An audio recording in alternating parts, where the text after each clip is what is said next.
PT Air Minum Banjarmasin menghadapi sejumlah tantangan dalam rangka tetap mempertahankan dan meningkatkan pelayanan. Status badan hukumnya yang sudah berubah menjadi perseroan daerah adalah untuk mempersiapkan menghadapi berbagai tantangan supaya ke depan tetap mampu memberikan jaminan pelayanan terbaik kebutuhan Banyu Barasih secara merata kepada seluruh pelanggannya.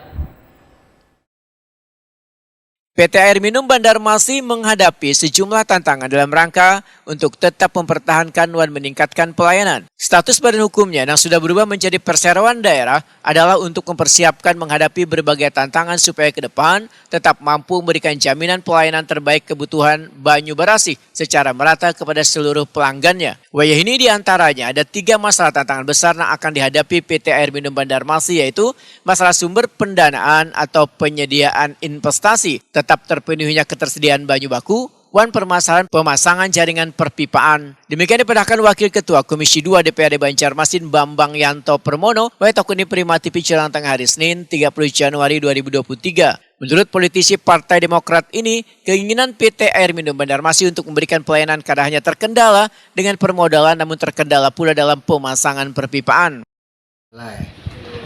Pada dasarnya juga anggaran yang diajukan kemarin itu sekitar 86 miliar. Nah, kita kemarin juga menanyakan seandainya alternatif itu izinnya tidak keluar, adakah alternatif lain untuk memperlancar distribusi air di Banjarmasin? Mereka ada apa, cuman biayanya lebih besar lagi, mungkin melewati jalan keliling, tetap menyeberang juga gitu loh. Cuman tidak melewati jalan utama. Yang jadi kendala ini kan pemasangan pipa mereka ini kan tidak bisa kayak biasa, harus pengeboran di bawah tanah. Nah itu yang bikin biaya lebih besar daripada yang diajukan di Jalan Ayani sampai Es Parman itu. Juga mereka menerangkan mengenai instalasi di Sungai Andai yang berkisar sekitar anggarannya itu ada 4 tahap.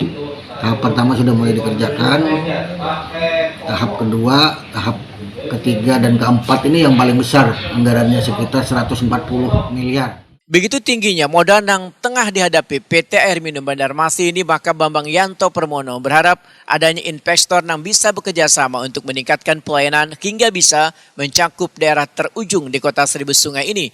Karena bila mengharapkan permodalan yang ada, maka permasalahan pelayanan Banyu Barasih ini akan memakan waktu yang lawas.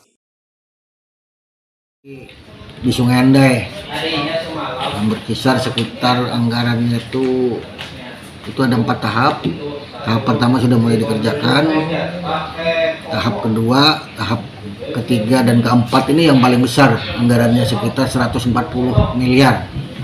Nah, mereka meminta kepada kawan-kawan di Dewan untuk mencarikan solusi, siapa tahu ada investor lah dalam hal pengerjaan proyek tersebut. Apabila ini tidak ada investor, anggaran sebesar itu ya mungkin kapan-kapan akan terlaksana. Nah, kita juga ada komunikasi dengan kawan-kawan investor, ya mudah-mudahan mereka mau. Sistemnya ya silakan nanti koordinasi dengan PDAM, apakah sistem bagi hasil atau bagaimana, karena yang namanya investor ini tidak mungkin bisa pengembalian kayak bank dicicil. Mereka maunya ya paling tidak kan harus ada dapat profit lah. Mungkin pengelolaan kayak pasar ketupat berapa tahun, setelah dikelola jangka waktunya nanti diserahkan ke PDAM. Mungkin begitu nanti caranya. Kalau mudah-mudahan itu bisa terlaksana. Bambang Yanto Permono menyatakan akan mencoba mencari investor untuk bisa memberikan solusi terbaik permasalahan yang dihadapi PT Air Minum Banjarmasin.